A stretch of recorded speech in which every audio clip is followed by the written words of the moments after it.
In a large city illuminated for Christmas, a young clerk struggled to hide the despair of not being able to go home. Just a few meters away, a silent billionaire overheard a conversation that should never have reached his ears, and something inside him changed. An unlikely gesture between two strangers would rekindle the hope that life had taken away, turning a simple work night into a modern miracle. And when their paths crossed, a chain of kindness began where no one would have imagined. Before hearing this moving story, don't forget to subscribe to the channel for more transformative stories. The aroma of fried food and old coffee hung heavy in the air of the corner diner, a place that, despite its cozy name, was a whirlwind of rushed orders and dirty dishes. In the tightest corner, practically squeezed between the soda machine and the kitchen door, Anna was desperately trying to hold back tears. The phone, an old cracked model, was glued to her ear, and her choked-up voice could barely form the words.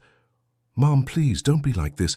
I swear I wish I could be there," she whispered, her eyes fixed on an invisible spot on the peeling wall. On the other end of the line, the weak voice of Lucy, her mother, echoed the sadness of another Christmas they would spend apart. Guilt tightened around Anna's chest like a vice. It wasn't a lack of desire, it was a lack of money. The cruel, relentless truth was that she didn't even have enough for a bus ticket to her small hometown in Ohio. Every end of the month was a battle. Her paycheck barely covered the rent for the tiny room she shared with the hope of better days. Her bank account, a ghost that haunted her dreams, was emptier with each passing day. The shame of not being able to visit her sick mother, of not being able to offer her the comfort she so deserved, weighed more heavily than the long hours on her feet, the daily humiliations, and the persistent smell of grease that clung to her clothes. She didn't notice, lost in her own pain, that at the last table, in a more secluded corner, a man was watching.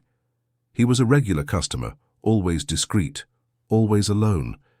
No one at the corner diner knew who he was or the fortune he had built in the tech industry. To them, he was just the gentleman at the corner table, and who always ordered the same thing and paid without complaint. But on that day, he wasn't just eating, he was listening.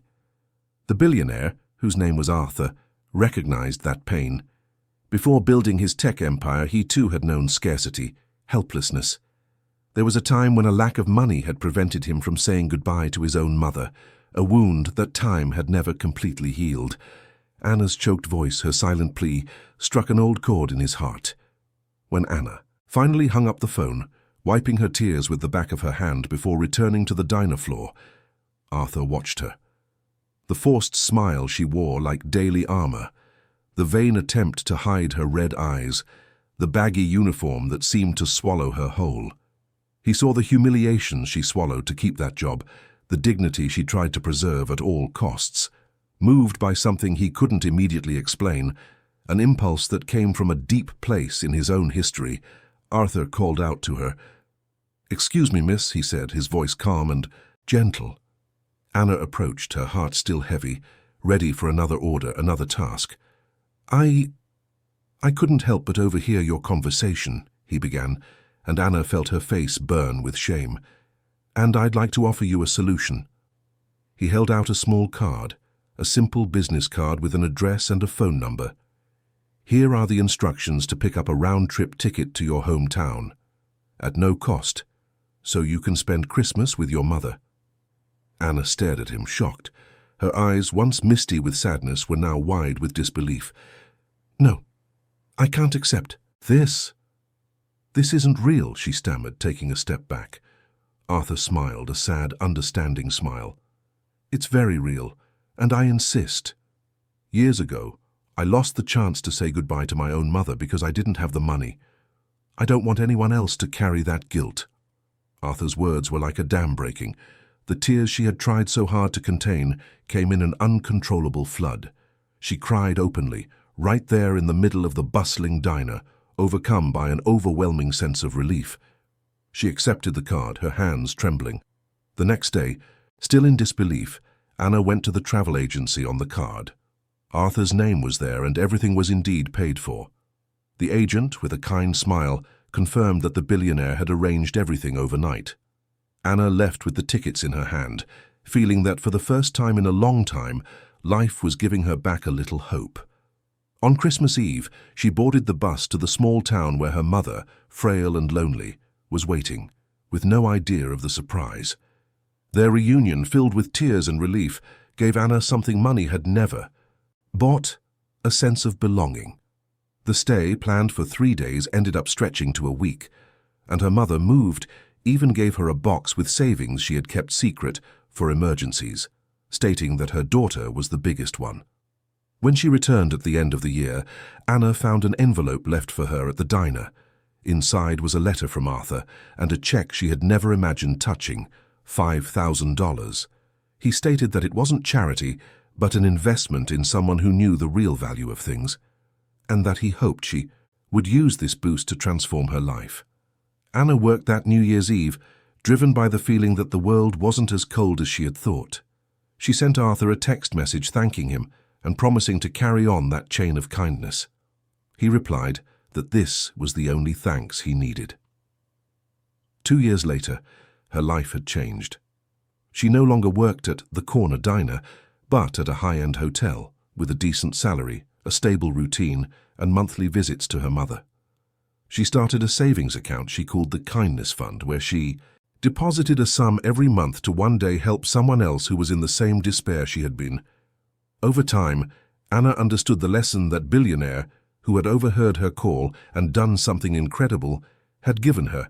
A single gesture of compassion can save not just a Christmas, but the entire course of someone's life. And that sometimes the difference between despair and hope lies in the hands of someone who decides to listen when no one else is. Life, she learned, was a complex tapestry of encounters and near misses, where one act of kindness could untie knots. That seemed impossible to undo. And she was ready to weave her own part in this tapestry, with the gratitude and hope that Arthur had rekindled in her heart. Life at the high-end hotel, though more comfortable, was not without its challenges. Anna, now a front desk agent, dealt daily with demanding guests and unusual situations. The elegant uniform and professional smile hid her constant vigilance to avoid making mistakes, to prove to herself and others that she deserved this opportunity. She dedicated herself wholeheartedly, absorbing every detail of how the place worked, learning about management, customer service, and even a little of a few foreign languages. The Kindness Fund grew, a tangible reminder of her promise and a beacon of hope for the future. Her mother, Lucy, was visibly better. Anna's monthly visits, filled with conversation and laughter, injected new vitality into the older woman. The box of savings, once a guarded secret, was now a symbol of their mutual trust and unconditional love. Anna, in turn, felt lighter, more whole. The guilt that had suffocated her had dissipated, replaced by a deep gratitude and a renewed sense of purpose. One afternoon, while organizing the reservation schedule, Anna received a phone call. The voice on the other end was formal but carried a tone of urgency. It was Arthur's executive assistant. He wanted to meet with her. Anna's heart raced. Since her thank you text and his reply, there had been no further contact. She wondered what he could possibly want. Was it about the check, the Kindness Fund? A pang of nervousness hit her, but curiosity won out. The meeting was set for the next day at a discreet cafe, far from the limelight. Anna arrived on time, wearing her best outfit, a simple but elegant dress she had, bought with part of her first paycheck from the hotel. Arthur was already there, sitting at a corner table, just like at the corner diner. He seemed more relaxed, without the tension that sometimes showed on his face at the diner. "Anna, it's a pleasure to see you again," he said with a warm smile. "You look very well." "Thank you, Mr. Arthur." "You too," she replied, still a bit intimidated. After the pleasantries, Arthur got straight to the point. "Anna, I've been following your progress, your dedication at the hotel, your initiative with the Kindness Fund, all of it has impressed me greatly. I believe you have enormous potential, far beyond what you imagine." Anna listened, stunned. She couldn't understand where he was going with this. "I'm expanding my businesses," Arthur continued, "and I'm looking for people with values, with ethics, with the ability to see beyond the obvious, people who understand the true meaning of empathy and resilience." He paused, observing her reaction. "I'd like to make you a proposal, an opportunity for you to grow even more, in an environment where your talent and vision would be truly valued." Anna felt the air leave her lungs. "A proposal? What kind of proposal?" Her mind spun, trying to process the information. Was it a new job? At one of Arthur's companies? The idea was dizzying. Her, the former diner waitress, being noticed by a billionaire. It felt like a dream, or maybe one of those plot twists that only happened in soap operas. "Mr. Arthur, I don't know what to say," she finally managed to stammer. "I'm very happy and grateful for the opportunity at the hotel, and—" "I know you're happy, Anna, and that's great. But I see something more in you, a spark, a desire to make a difference, and I believe I can give you the tools to make that spark burn even brighter." Arthur looked her in the eyes with an intensity that made her feel completely exposed, yet at the same time understood. "Think about it. There's no pressure, just an opportunity for you to consider." He handed her a different card with an email address and a phone number. "When you're ready to talk about the details, get in touch. No rush." Anna left the cafe with her head spinning. Arthur's proposal was a turning point. She was happy at the hotel, yes, but the idea of a new challenge, of a chance to grow even more, was tempting. What did he really want from her? And why was he investing so much in someone he barely knew? The questions swirled in her mind, promising sleepless nights and much reflection. Life, which seemed to have finally found a rhythm, was about to speed up again, driven by a gesture of kindness that continued to unfold in new and unexpected revelations. The following weeks were a whirlwind of thoughts for Anna. Arthur's proposal echoed in her mind, mixing with the sounds of the hotel lobby, the requests of guests, and conversations with colleagues. She would find herself daydreaming during work, imagining what it would be like to work at one of the Billionaire's tech companies. It would be a world completely different from what she knew, a universe of code, innovation, and brilliant minds. The idea both scared and fascinated her in equal measure. She talked to her mother, who, with the wisdom of someone who has lived a long life, advised her to follow her heart but with her feet on the ground. "Honey, opportunities like this don't come knocking every day, but be careful not to get starstruck. Think it over. See if it's what you really want, if it's your path." Her mother's words, as always, brought some clarity to Anna's confusion. She researched Arthur's companies, discovering a vast and innovative tech empire, with projects ranging from social impact apps to artificial intelligence solutions. The scale of what he had built was impressive, and the idea of being part of it seemed surreal. However, what intrigued her most was Arthur's motive. Why would he, such a powerful and influential man, be so interested in her, a former diner waitress? The answer, she felt, was connected to that day at the corner diner, to her own story of overcoming adversity. But there was something more, something she couldn't quite decipher. Her intuition told her there was a deeper layer, a purpose that went beyond simple kindness. Finally, after many sleepless nights and conversations with herself, Anna made a decision. She called the number Arthur had given her. The assistant, the same one who had called before, answered promptly and scheduled a new meeting. This time it would be at Arthur's office in the heart of the city's financial district, in a glass and steel skyscraper that seemed to touch the sky. Upon arriving, Anna felt a mix of nervousness and excitement. The environment was imposing, with modern architecture and works of art scattered throughout the hallways. She was led to a conference room with a panoramic view of the city. Arthur was already waiting for her with a welcoming smile. "Anna, I'm glad you came," he said, gesturing to a chair. "I imagine you have a lot of questions." "A lot, Mr. Arthur," she confessed. "The main one is, why me? Why so much generosity and now this proposal?" Arthur looked at her seriously. "Anna, I'm not a man of charity in the traditional sense. I believe in investment in people, in ideas, in potential. And I saw all of that in you that day at the diner. I saw your resilience, your dignity, your will to fight. And most importantly, I saw your capacity for empathy, to care for others, even when you were in a difficult situation yourself." He paused, and Anna felt that the real revelation was coming. "I lost my mother early, Anna, and the guilt of not being able to be with her in Her final moments haunted me for years. When I saw you on that call, I relived all of that, and I decided that if I could prevent someone from going through the same pain, I would." "But that doesn't explain the job offer," Anna interjected, still confused. "No, it doesn't," Arthur agreed. "But it's the starting point. I believe that people with your history, with your sensitivity, have a unique perspective. They understand the real value of things, the impact of a gesture, the importance of human connection. And that's exactly what I'm looking for in a new project I'm developing."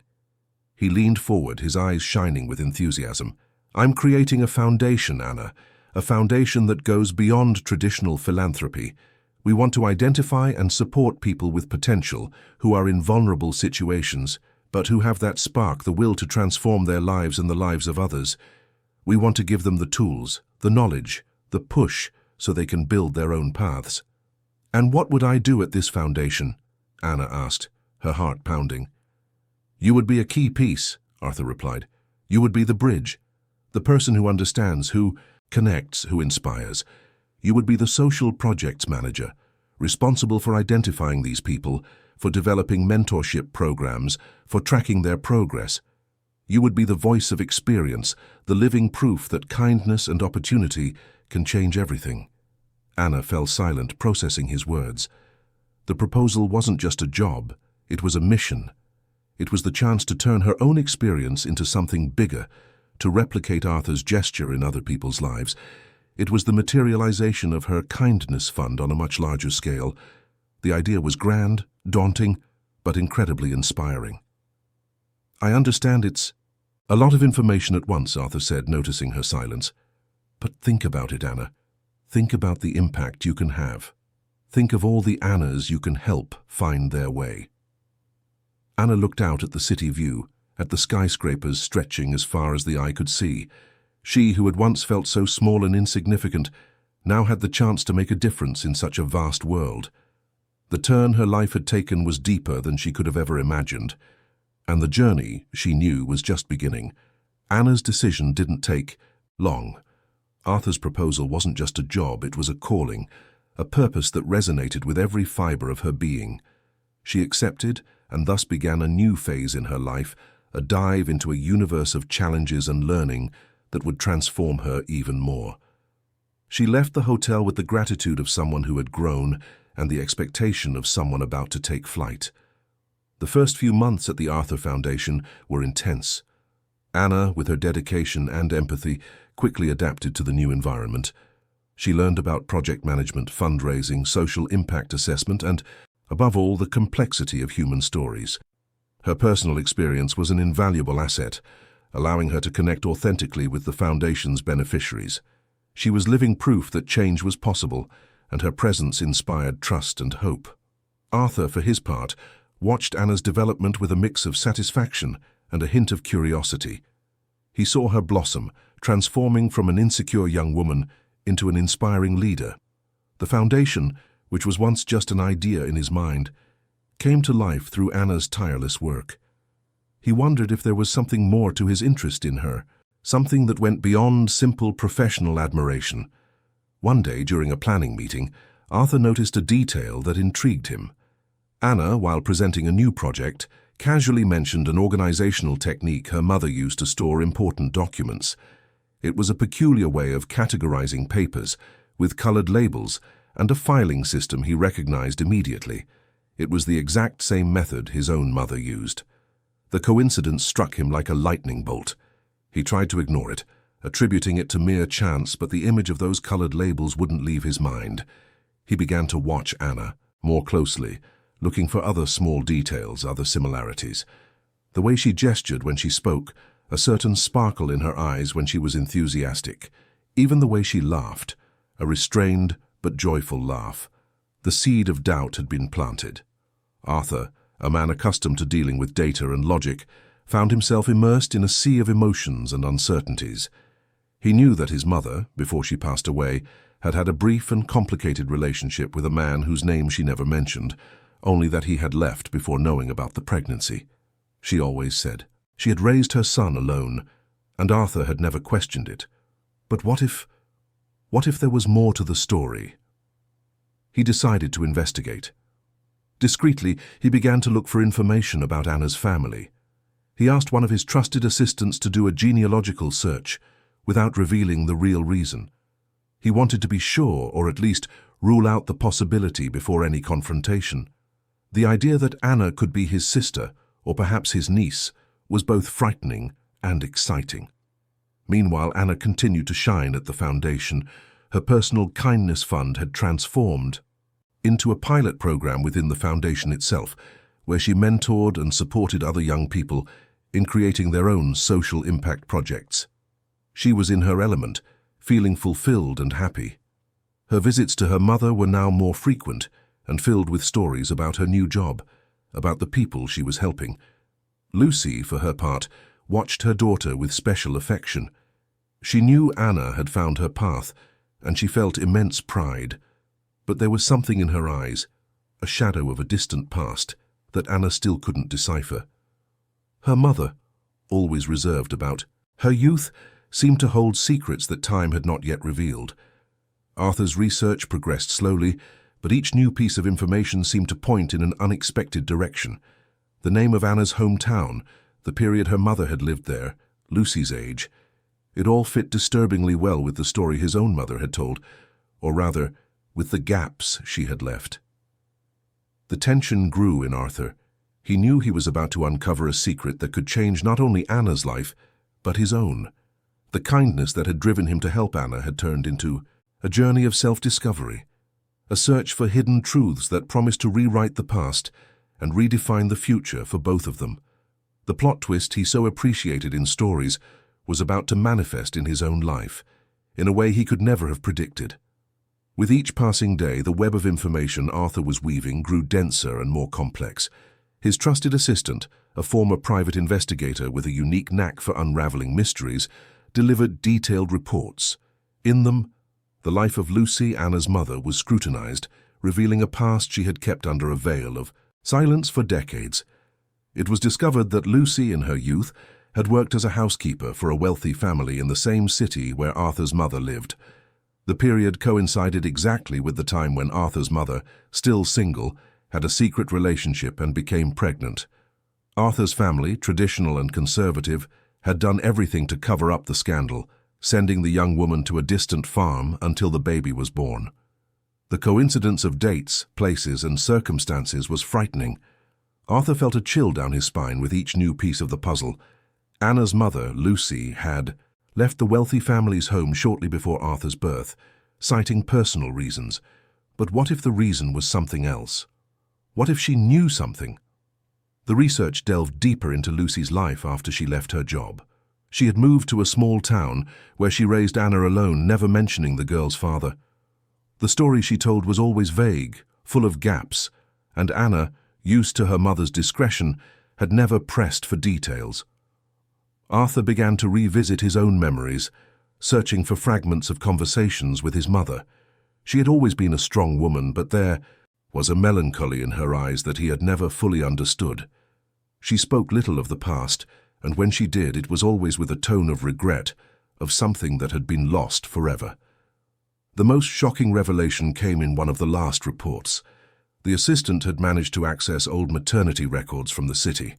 They stated that Arthur's mother had given birth to a boy, but that due to complications during labor, the baby had been declared dead. However, there was a note in the margin, almost illegible, that indicated a possible informal adoption, an arrangement made in haste to avoid scandal. Arthur's blood ran cold. What if he wasn't his mother's only child? What if there was a brother or a sister who had been given up for adoption? The idea was disturbing, but it explained his mother's melancholy, the secret she had carried her whole life. He looked at the photo of Anna in his office, the young woman he had helped out of an impulse of kindness. The resemblance between her and his mother, which had previously seemed like a mere impression, now became striking. The same expressive eyes, the same face shape, even the way her hair fell over her shoulders. The possibility that Anna was his sister, or perhaps his half-sister, was overwhelming. It would change everything. Their professional relationship, the friendship that was beginning to blossom, everything would be redefined. He felt a mix of fear and a strange excitement. fear of what the truth might reveal, and excitement at the possibility of having a family he never knew existed. He decided he needed to confront Lucy. She was the only person who could confirm his suspicions, who could fill in the gaps of his own history. But how could he do it without scaring her, without invading her privacy so abruptly? While Arthur wrestled with these questions, Anna continued to thrive at the foundation. She was organizing a fundraising event, a gala dinner to present the foundation's projects to potential investors. She was radiant, full of energy, and Arthur watched her with a new perspective, one that went beyond the professional, one that sought the truth. The night of the event arrived. Anna was impeccable, wearing an elegant dress that enhanced her natural beauty. She moved among the guests, presenting the projects with passion and conviction. Arthur watched her from a distance, feeling a pride that went beyond what he felt for any other employee. During dinner, Arthur asked Anna to sit at his table. He wanted to talk, but he didn't know how to broach the delicate subject that consumed him. The opportunity arose when Anna mentioned her mother. "My mum is so happy about all of this, Mr. Arthur," she said, a sparkle in her eyes. "She always taught me to be strong, to never give up. And now she sees that all the effort was worth it." Arthur took a deep breath. "Anna, your mother, she's a very special woman. I'd like to get to know her better. Maybe over lunch one of these days." Anna was surprised by the request, but she smiled. "Of course, Mr. Arthur. I'm sure she'd be very happy to meet you in person." The invitation was made. The meeting that could unravel a decades-old secret was set. Arthur felt the weight of responsibility on his shoulders. He was about to open Pandora's box, and he didn't know what he would find inside. But he knew he had to do it. The truth, however painful, needed to be revealed, and he was ready to face the consequences, for Anna, for his mother, and for himself. The lunch with Lucy was scheduled for the following Saturday at her house in the small town. Anna, sensing the meeting's importance to Arthur, made sure to prepare everything with care. She felt there was something in the air, a subtle but palpable tension that went beyond the formality of a meeting between her boss and her mother. Arthur arrived on time, with a bouquet of flowers for Lucy and a box of chocolates. The simple but cozy house smelled of home cooking and the tranquility of the countryside. Lucy greeted him with a gentle smile, but her eyes, Anna noticed, were more attentive, more searching than usual. The initial conversation was light, with Arthur complimenting Lucy's cooking and Anna talking about the foundation's progress. However, Arthur was impatient. He needed to find the right moment to broach the delicate subject that consumed him. The opportunity arose when Anna got up to get dessert. Arthur then turned to Lucy, his eyes fixed on hers. "Lucy, I'd like to ask you a question, something that's been bothering me for some time." Lucy, who seemed to anticipate the question, just nodded, her face taking on a serious expression. "My mother," Arthur began, his voice slightly choked. "She passed away a few years ago, and before she left, she told me some things about her past, about a relationship she had in her youth, and about a child she had who was declared dead at birth." Lucy turned pale, her eyes widened, and she clasped her hands in her lap. "She never gave me many details," Arthur continued, watching her reaction. "But she mentioned there was a housekeeper in the family home at the time who knew everything, a woman named Lucy." The silence in the room was deafening. Lucy was breathing heavily, her eyes welling up with tears. Anna, returning from the kitchen with the dessert tray, stopped at the door, sensing she had missed something crucial in the conversation. "Lucy, I know this is a sensitive subject," Arthur went on, his voice softer, "but I need to know the truth. I need to know if my mother had another child, and if that child, if he was given to someone." Lucy finally broke the silence, her voice a barely audible whisper. "Yes, Arthur, your mother had a child, a beautiful baby boy, but her family, they didn't accept it. They said the baby had died, but it wasn't true." Anna dropped the tray on the floor, the sound of shattering plates echoing through the room. She looked from Arthur to her mother, overwhelming confusion on her face. "Mum, what's going on?" she asked, her voice trembling. Lucy, with tears streaming down her face, looked at Anna and then at Arthur. I couldn't tell. I promised your mother, Arthur, that I would keep the secret." What secret, Mom? Anna insisted, a lump forming in her throat. Arthur, his voice choked with emotion, continued the story. My mother, she didn't want the baby to be given away, but she was forced. And the person who helped her, who took the baby far away, was you, Lucy, wasn't it? Lucy nodded, tears falling freely. Yes, Arthur. It was me. Your mother begged me to take the baby to a safe place, where he could be loved. She gave me a little money and asked me to never come back. I promised her I would take care of him, as if he were my own son. Anna staggered, feeling the floor disappear from under her feet. Mum, what are you saying? Who is this baby? Lucy looked at Arthur and then at Anna, her eyes full of pain and regret. Anna, my love, the baby was you. Anna's world collapsed. She wasn't Lucy's biological daughter. She was the daughter of Arthur's mother. She was Arthur's sister. The revelation hit her with the force of a tsunami, sweeping away all her certainties, all her memories. Arthur, for his part, felt a mix of shock and a strange sense of completeness. The missing piece of his life, the secret his mother had taken to her grave, was finally revealed. He had a sister, and that sister was the woman he had helped, the woman who had transformed his foundation, the woman he had learned to admire and respect. The silence in the room was broken only by Lucy's sobs and Anna's stifled cry. The truth, which had been guarded for decades, had finally come to light, rewriting the past and redefining the future for all of them. Life, once again, proved to be more complex and surprising than any soap opera, and Anna's journey, which began with a simple act of kindness, had turned into a search for her own identity, a search that would lead her to unravel the blood ties that bound her to Arthur. The shock of the revelation hung in the air, thick and almost palpable. Anna felt her body tremble, her legs give way. Lucy, her face bathed in tears, tried to approach, but Anna instinctively recoiled. The pain of betrayal, of the lie that had accompanied her entire life, was stronger than any other emotion. How could you, Mom? Anna's voice came out choked, almost a whisper. How could you hide this from me for so long? I'm your daughter. Lucy reached out her hand, but Anna moved away. I swore, Anna, I swore to your biological mother that I would take care of you, that I would love you as if you were my own. And I did, my child. I love you more than anything in this world.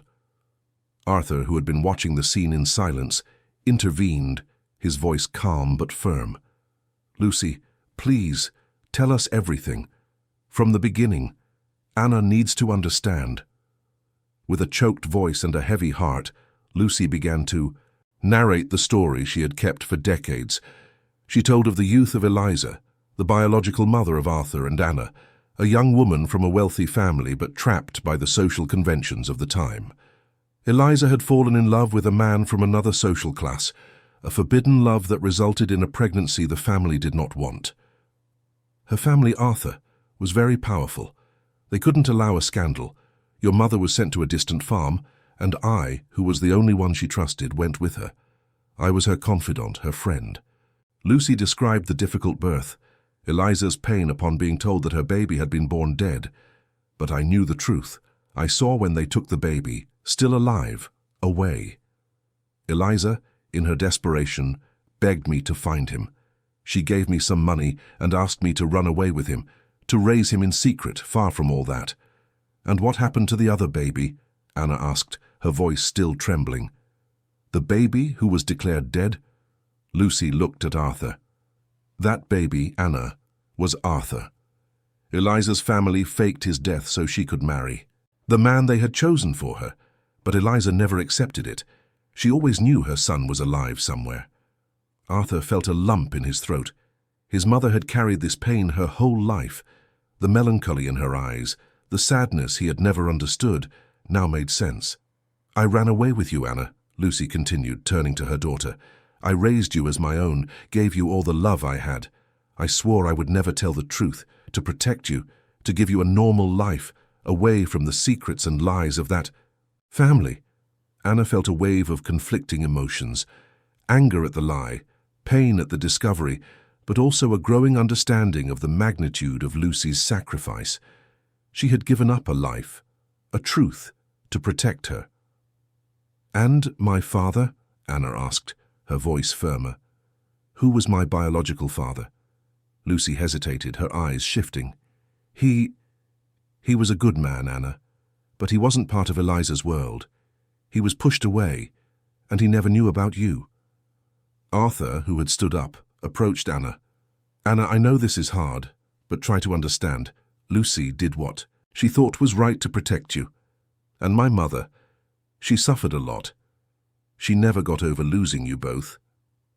Anna looked at Arthur, at the man she had known as her benefactor, her mentor, and now, her brother. The resemblance between them, which was once just an impression, was now an undeniable truth. The same eyes, the same determination. "I need some time," Anna said, her voice choked. "I need to process all of this." She stood up and left the house, leaving Arthur and Lucy behind. The cool late afternoon breeze hit her face, but it couldn't extinguish the fire of emotions consuming her.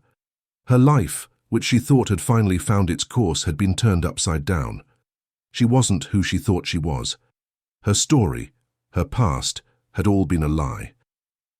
Arthur and Lucy looked at each other, pain and regret etched on their faces.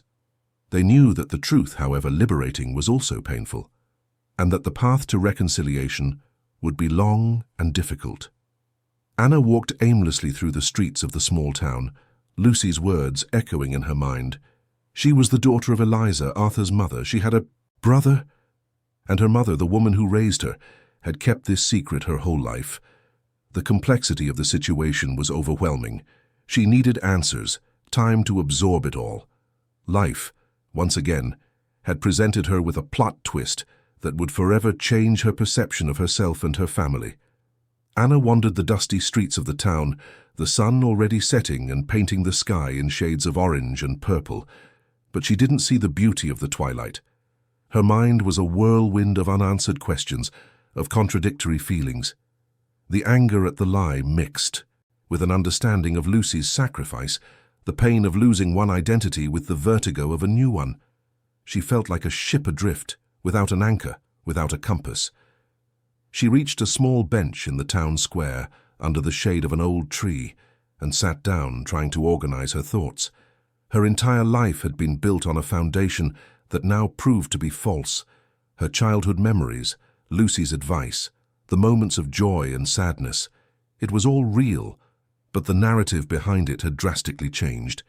She remembered the kindness fund, the promise to carry on the chain of compassion. How could she do that if her own life was a web of secrets? The irony was cruel. She, who sought truth and transparency in her projects, had lived a lie. Meanwhile, in Lucy's house, the silence was heavy. Arthur tried to console the woman who was crying her eyes out. "I didn't want it to be like this, Arthur. I just wanted to protect her. Eliza made me promise." "I understand, Lucy," Arthur said, his voice soft. "But the truth, however painful, always finds a way. And Anna is strong. She will understand." He knew it wouldn't be easy. The wound was deep, but he also felt a strange connection to Anna, a bond that went beyond professional, beyond friendship. Now he understood why. Arthur decided he needed to give Anna space, but he also needed to be there for her. He knew that discovering a sister, a family he never knew existed, was as impactful for him as it was for her. He said goodbye to Lucy, promising he would return and help her reconcile with Anna. Before leaving, he got in his car and started looking for Anna. He found her, sitting on the park bench, her small hunched silhouette under the light of the lampposts that were beginning to turn on. He approached slowly, sitting down beside her without a word. The silence between them was different from the silence in Lucy's house. It wasn't a silence of tension, but of understanding, of a mutual recognition of a shared pain. After a few minutes, Arthur finally spoke. "I know it's a lot to process, Anna, and I'm so sorry you had to find out this way." Anna didn't look at him. "I don't know what to feel, Arthur. I feel angry, sad, confused, and I feel..." I feel like I've lost a part of myself." "You haven't lost anything, Anna," Arthur replied, his voice firm. "You've gained something. You've gained a history, a truth, and you've gained a sister. And I've gained a sister." Anna finally looked at him, her eyes welling with tears. "You're not angry at Lucy, at all of this?" "I'm shocked, yes, and sad for my mother, for her carrying that secret and that pain her whole life. But I'm not angry. I understand the circumstances, and I understand Lucy's love for you." Arthur paused. "And I'm happy, Anna, happy to have found you, happy to have a sister."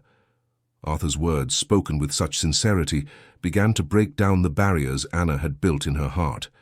She felt a pang of hope, a glimmer of light in the darkness. I don't know what to do now," she confessed, her voice choked. "We'll figure it out together," Arthur said, placing a hand on her shoulder. "We're family now, Anna, and family supports each other. We'll give Lucy time, we'll give ourselves time, and we'll rebuild this story together." Anna allowed herself to cry, the tears streaming freely down her face, but this time they weren't tears of despair, but of a strange relief, of a gradual acceptance. Arthur's presence beside her was an unexpected comfort, an anchor in the storm. The night wore on, and stars began to dot the dark sky. Anna and Arthur sat there side by side in silence, processing the magnitude of the revelation. Life, which had been so predictable in its routine of work and sacrifice, had transformed into a complex drama, with plot twists that not even the most creative soap opera writer could have imagined. And the next chapter, they knew, would be about rebuilding, about healing, and about discovering a new meaning for the word family. The days following the revelation were a delicate dance of emotions and adjustments. Anna, though still hurt by the lie, began to see the situation from a new perspective, driven by Arthur's words and her understanding of Lucy's sacrifice. The initial anger gave way to a deep sadness, but also to a curiosity about her true origins, about the woman who had given birth to her. Arthur, for his part, dedicated himself to supporting Anna and mediating the reconciliation with Lucy. He knew the process would be slow, but he was determined to heal the wounds opened by so many years of secrecy. He spent hours talking with Anna, sharing memories of his mother, Eliza, painting a more complete picture of the woman she had been. Anna discovered that Eliza was a woman ahead of her time, with a passion for art and a free soul, trapped by her family's expectations. She had fought against the impositions, but the social pressures of the time were overwhelming.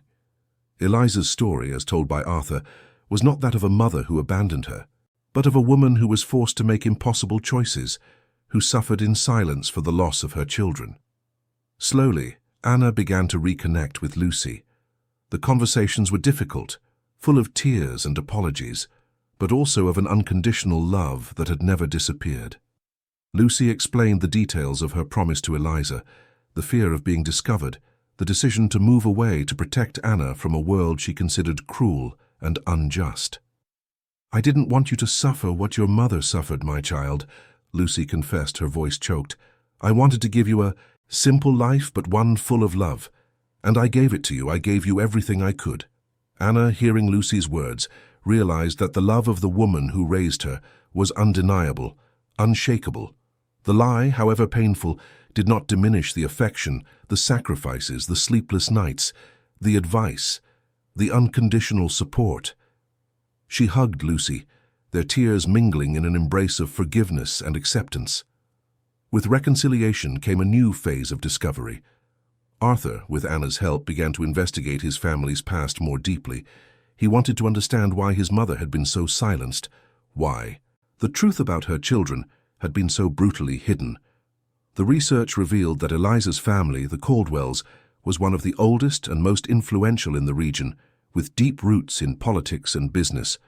They were known for their moral rigidity and their obsession with maintaining appearances. The scandal of an unmarried daughter with a child from an inferior man would be an indelible stain on their name. Arthur discovered that Anna's biological father was a talented young artist but without means, who had been brutally pushed away from Eliza by her family. He had been threatened, coerced, into disappearing, and never knew of Anna's existence. The revelation about Anna's biological father brought a new layer of complexity to the story. Anna felt a pang of curiosity about this man, about the artist who had fathered her. She wondered if she had inherited any of his talents, if there was something of him in her soul. Arthur, for his part, felt a pang of anger at the injustice his mother and Anna's father had suffered. He realized that his family's story was not just about secrets and lies, but about power, control, and the devastating consequences of social conventions. He decided it was time to confront the Caldwell family, not for revenge, but for justice, for his mother, for Anna, for all those who had been silenced and hurt. He wanted the truth to come out, for the injustices to be acknowledged. Anna, now stronger and with a new understanding of her own history, decided to support him. She felt it was her duty, not just as a sister, but as someone who had been directly affected by these secrets. The Arthur Foundation, which was once a project of kindness, now gained a new purpose. Arthur and Anna decided that the foundation would also be dedicated to supporting people who had been victims of social injustice, who had had their stories silenced, who needed a voice to fight for their rights. Anna's journey, which began with the search for a bus ticket, had transformed into a quest for justice, for truth, and for a new definition of family. She and Arthur, united by blood ties and a shared history, were ready to face whatever came their way, determined to rewrite the past and build a more just and transparent future. The turn in their lives was not the end, but the beginning of a new and powerful saga. The decision to confront the Caldwell family was not taken lightly. Arthur and Anna spent weeks planning every step, gathering documents, testimonies, and evidence that could support their claims. The task was delicate, as the Caldwells were powerful figures with influence in various sectors of society. However, the conviction that they were fighting for justice was stronger than any fear. The first step was a formal meeting with the oldest members of the Caldwell family. Arthur, accompanied by Anna and a renowned lawyer, scheduled a meeting at the family's imposing mansion, the same place where his mother, Eliza, had been imprisoned by social conventions. The atmosphere was charged with tension, with suspicious glances and forced smiles. Arthur, with his calm demeanor and firm voice, presented the evidence. He spoke of Eliza's pregnancy, of the birth of 2 children, of the sham of one's death, and the disappearance of the other. He exposed the documents that proved the manipulation of records, the testimonies of former employees who had witnessed the coercion and threats. The Caldwells initially tried to deny, to disqualify the evidence, to claim they were fabrications of a disturbed mind. But Arthur was prepared. He presented a flawless dossier with details that left no room for doubt. With each new revelation, the expressions of the family members changed, from arrogance to shock, from denial to an embarrassing silence. Anna, sitting next to Arthur, watched the scene with a mixture of emotions. She saw the power of truth unmasking years of lies. She saw the fragility behind the facade of power. And she felt a pang of pity for Eliza, for having lived under the thumb of such a ruthless family. The most impactful revelation came when Arthur presented proof that Anna's biological father, the young artist, had not only been pushed away but also slandered and prevented from pursuing his career. His life had been destroyed to protect the honor of the Caldwell family. The pressure on the Caldwells became unbearable. With the threat of a public scandal and lawsuits that could shake their empire, they were forced to yield. There was no sincere apology, but a settlement was reached. The Caldwell family would publicly acknowledge the mistakes of the past, make a substantial donation to the Arthur Foundation, and commit to supporting arts and culture projects in the name of Anna's biological father. The victory was bittersweet. The truth had been revealed, but the wounds of the past were deep. However, for Arthur and Anna, it was an important step. It was the acknowledgement that their mothers had not been the only victims, and that justice, even if delayed, had been served. With the Caldwell family issue resolved, Anna felt it was time to search for her biological father. Arthur supported her unconditionally, using his resources to track down the artist's whereabouts. The search was not easy, as he had disappeared from the art scene after the slander. Finally, after months of investigation, they found him. He was living in seclusion in a small town in the countryside, dedicating himself to painting in anonymity. His name was Michael. Anna and Arthur traveled together to meet him. The emotion was palpable. Michael, a man with graying hair and melancholic eyes, was shocked to see Anna. He had no idea he had a daughter. Anna, her voice choked, told her story, Eliza's story, Lucy's story. Michael listened, tears streaming down his face. He remembered Eliza, the forbidden love, the pain of separation. And now, before him, was the living proof of that love. The reunion was a mix of joy and sadness. Joy that Anna had found her father, sadness for the lost years, for the lives that had been separated by lies and prejudice. Michael, his voice choked, asked Anna for forgiveness for his absence, explaining that he had been forced to believe that Eliza had abandoned him. Anna hugged him, feeling an immediate connection, a familiarity that went beyond words. She saw in him the passion for art, the sensitivity she herself felt. She finally understood where her love for beauty, her ability to see the world with different eyes came from. Anna's life, which had been a search for belonging, was now complete. She had a mother who raised her with unconditional love, a brother who found her and guided her, and a biological father who welcomed her with affection. She was living proof that family was not just about blood ties, but about love, support, and the capacity to forgive. The Arthur Foundation, now with the active participation of Michael, who became a mentor for young artists, flourished. Anna, with her life story, inspired everyone. She had transformed her pain into purpose, her personal quest into a life mission. The turn in her life was not the end, but the beginning of a new and powerful saga, where truth and justice would prevail, and where love in its various forms would be the driving force of everything.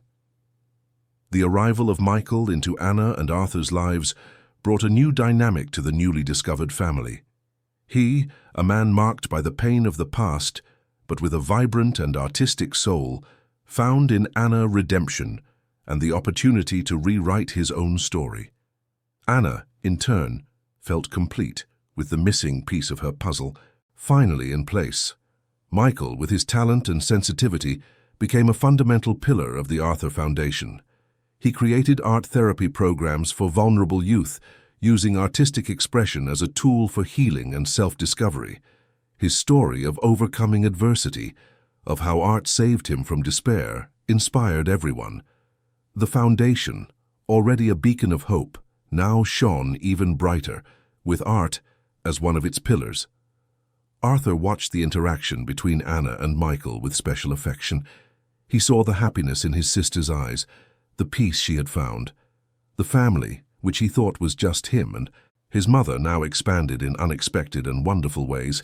He felt grateful to have been the instrument of this union, for having followed that impulse of kindness at the corner diner. Lucy, though still carrying the guilt of the secret, found solace in Anna's happiness. She spent more time with her daughter and Arthur, sharing stories of the past, filling in the gaps that time had left. The relationship between them, though transformed, was stronger than ever, built on truth and forgiveness. The Arthur Foundation, under the leadership of Arthur and Anna, expanded its activities. In addition to Michael's art therapy programs, they developed professional training projects, mentorship and psychological support for young people and adults seeking a second chance in life. Anna's Kindness Fund, which began as a small savings account, had transformed into a robust program, impacting hundreds of lives. However, life, like a good soap opera, always has new twists in store. One day, while Anna was reviewing the Foundation's old files, she found a dusty box with documents Arthur had inherited from his mother, Eliza. Among old letters and photographs, there was a diary that Eliza had kept secret, away from her family's eyes. Anna began to read, and with each page a new facet of her biological mother was revealed. Eliza was not just the woman trapped by social conventions. She was a thinker, a dreamer, a woman with extraordinary intelligence and sensitivity. She wrote about her fears, her hopes, her loves, and most importantly about her children. In the diary, Eliza described in detail her relationship with Arthur's father, a man she loved deeply, but whom the Caldwell family considered unworthy. She spoke of the pain of having her son torn from her arms, of the sham of his death, of Lucy's promise to take care of Anna. But there was something more. In the last pages of the diary, Eliza mentioned a secret project, research she had developed in her youth, before being silenced by her family. It was a study on the impact of art and music on the cognitive development of vulnerable children, a project she never had the chance to complete. Anna felt a shiver. It was exactly the kind of project the Foundation was developing with Michael. It was as if Eliza, somehow, was guiding her steps, connecting with her through time. She showed the diary to Arthur and Michael.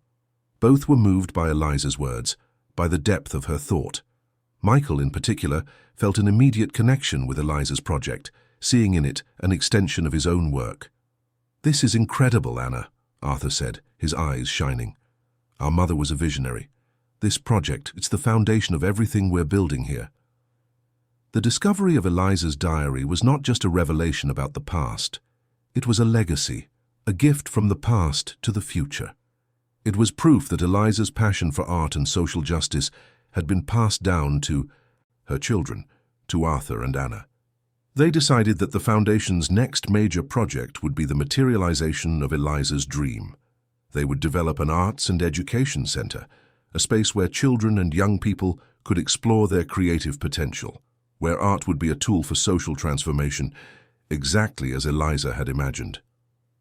Anna's life, which began with the search for a bus ticket, had transformed into a journey of self-discovery, family reunion, and legacy building.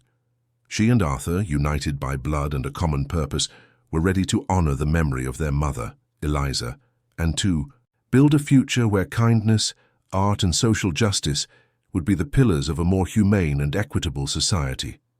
Anna's story, which seemed to have found its happy ending, was just beginning to unfold in new and exciting directions. The discovery of Eliza's diary and the revelation of her secret project injected new energy into the Arthur Foundation. The Arts and Education Center, named the Eliza Center, became the main focus, uniting the passions and talents of Anna, Arthur, and Michael. The idea was to create an environment where art was not a luxury, but an essential tool for human development, especially for vulnerable children and youth. Anna dove headfirst into planning the Eliza Center.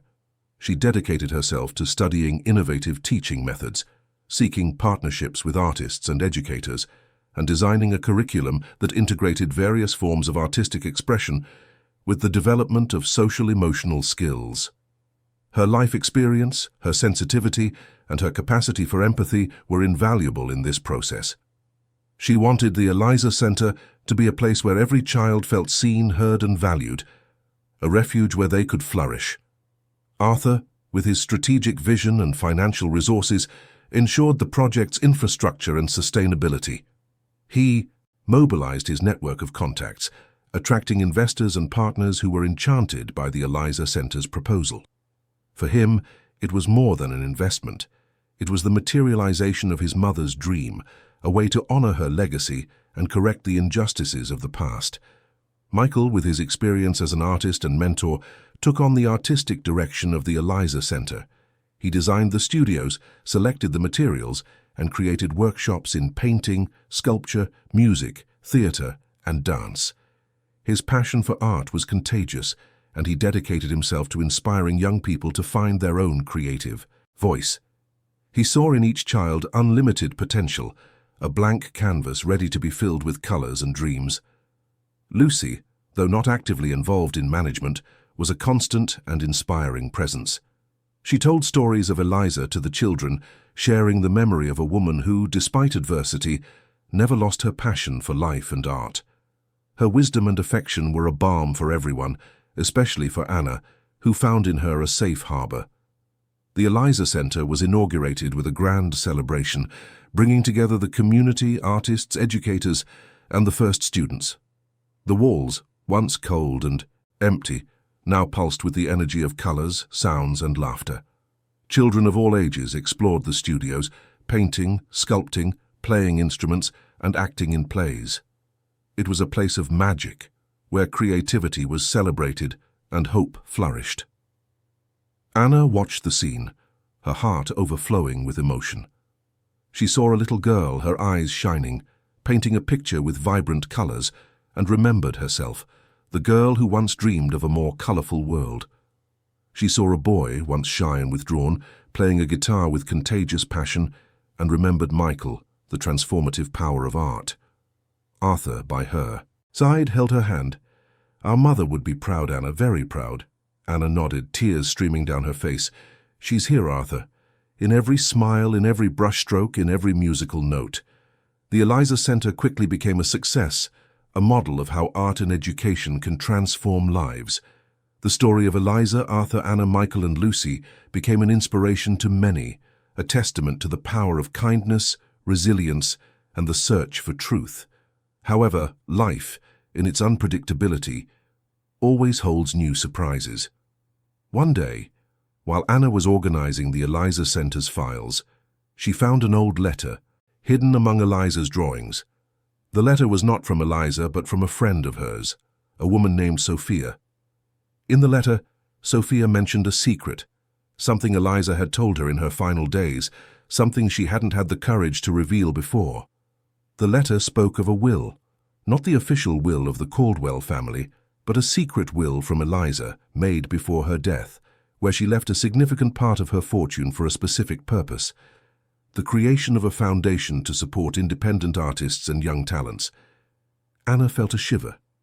Eliza, even, after being silenced and controlled by her family, had found a way to leave her legacy, to continue her fight for art and freedom.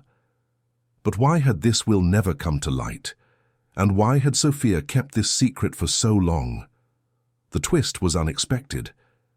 Eliza's story, which seemed to have been completely unraveled, still held more secrets. And Anna once again found herself facing a new mystery, a new challenge that would lead her to uncover another layer of her biological mother's past and to further strengthen the legacy they were building together. Anna's journey, which began with a simple act of kindness, was far from over. Sophia's letter, with its revelation about Eliza's secret will, shook Anna to her core. It was as if, with every step she took to unravel her biological mother's past, a new layer of secrets was exposed. She felt a mix of admiration for Eliza's cunning and a pang of frustration at yet another hidden truth. Anna showed the letter to Arthur and Michael. Arthur, with his strategic mind, immediately grasped the legal and financial implications of the discovery. "This changes everything, Anna. If this will is valid, the Caldwell's fortune could be even larger than we imagined, and a portion of it should have been allocated to this foundation." Michael, for his part, was moved by Eliza's persistence. She never gave up, Anna. Even when silenced, she found a way to continue her fight for art. She was a true visionary. The first task was to find Sophia. The letter was old, and Sophia's whereabouts were unknown. Arthur mobilized his team of lawyers and investigators, and after a few weeks of intense searching, they located her in a small coastal town living a reclusive life. Anna and Arthur traveled to meet her. Sophia, an elderly woman with white hair and tired eyes, received them with surprise and a certain apprehension. She recognized Arthur immediately, and upon seeing Anna, her eyes filled with tears. "You're the spitting image of Eliza," she whispered, emotional. Sophia told her story. She was Eliza's best friend, her confidant. Eliza had entrusted her with the secret will, with instructions to only reveal it if something happened to her and if her children were found. However, after Eliza's death, the Caldwell family threatened her, silencing her and making her fear for her own life. "I was scared, Anna," Sophia confessed, her voice choked. "They were so powerful. I didn't want the same thing to happen to me, but I never forgot the promise I made to Eliza. And when I saw the news about the Arthur Foundation and the Eliza Center, I knew it was the right time. I knew you were her children."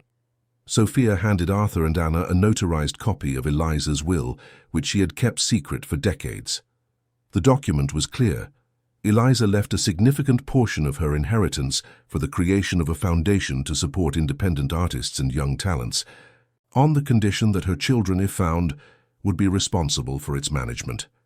The discovery of Eliza's will was a blow to the Caldwell family. They had hidden the existence of this document for years, diverting the fortune for their own gain. Arthur, with the support of Anna and his lawyer, initiated legal proceedings to reclaim Eliza's inheritance and ensure her wishes were fulfilled. The legal battle was intense and highly publicized. The Caldwells tried everything to discredit the will and the story of Anna and Arthur, but the truth once again prevailed. With the irrefutable evidence presented by Arthur and the emotional testimony of Sophia, justice was served. Eliza's fortune was recovered and allocated to the creation of the Eliza Foundation, an independent institution that would work in partnership with the Arthur Foundation and the Eliza Center. Anna and Arthur were named the main managers of the Eliza Foundation, fulfilling their biological mother's dream. The Eliza Foundation became a beacon for independent artists, offering scholarships, artistic residencies, exhibitions, and financial support for innovative projects. Michael, with his vast experience in the art world, became the chief curator of the Eliza Foundation, ensuring that Eliza's legacy was honored with excellence. Anna, now at the helm of two foundations, felt the weight of responsibility, but also the joy of fulfilling a greater purpose. She had found her voice, her strength, her identity. She was Eliza's daughter, Arthur's sister, Lucy's daughter, a mentor to young artists. She was living proof that kindness, truth, and art can change the world. Anna's life, which began with the search for a bus ticket, had transformed into an epic journey of discovery, struggle, and victory. She had unraveled her family's secrets, rewritten her own destiny, and become a driving force for social change. And the story, she knew, was far from over. Every day new opportunities arose, new challenges presented themselves, and she was ready to face them, certain that the legacy of Eliza, Arthur, and Lucy would guide her every step of the way. With the Eliza Foundation established and operating at full capacity, Anna and Arthur found themselves in a position of power and influence they had never imagined. The story of the recovery of Eliza's inheritance and the revelation of the Caldwells' secret spread, turning them into symbols of justice and resilience. However, power, as Anna would soon discover, brought with it new responsibilities and at times new traps.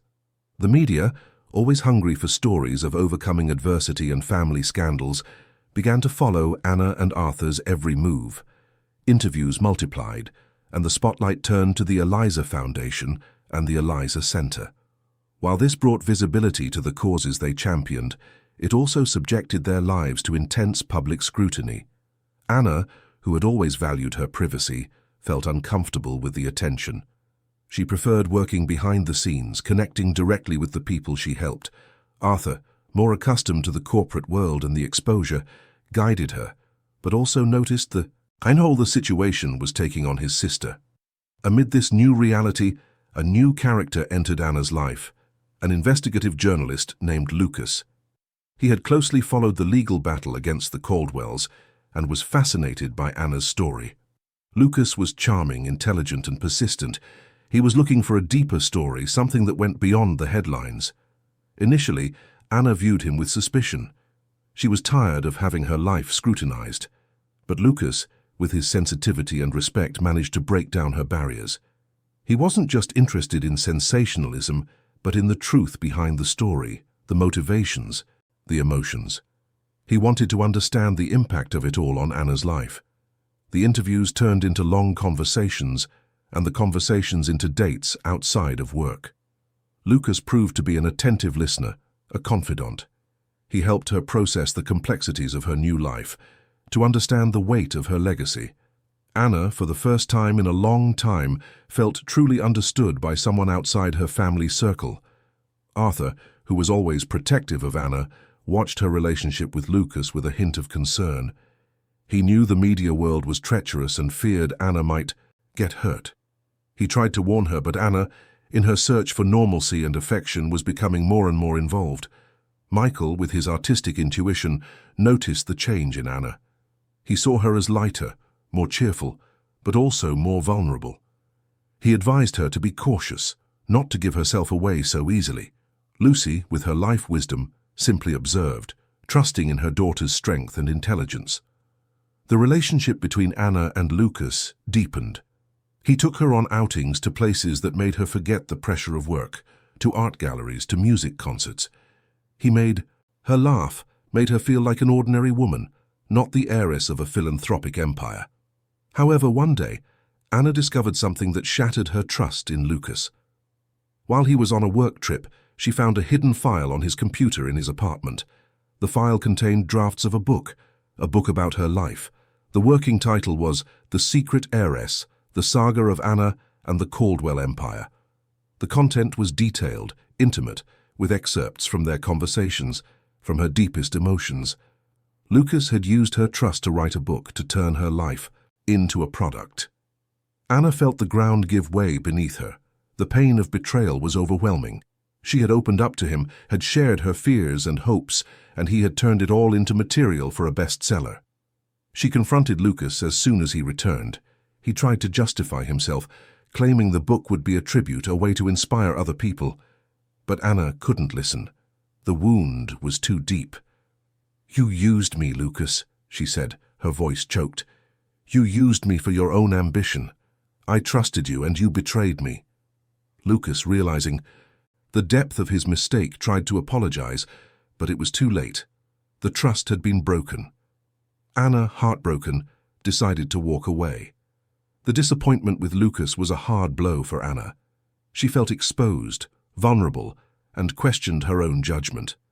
Life, once again, taught her that not all kindness was genuine, and that trust, once broken, was difficult to restore. Arthur, upon learning what had happened, was furious. He had warned Anna, but she hadn't listened. However, he supported her unconditionally, helping her deal with the pain and protect her privacy. Anna, though hurt, did not let herself be defeated. She learned a valuable lesson about the importance of protecting her story, of controlling her own narrative. She decided that if her life were to be told, it would be by her, on her own terms. The turn of events with Lucas, though painful, made her stronger. She realized that her true strength was not in her fortune or her story, but in her integrity, in her ability to get back up after every fall, and she was ready to continue her journey, more cautious, but even more determined to make a difference in the world, certain that the truth, however complex, would always be her guide. The disappointment with Lucas left a scar on Anna.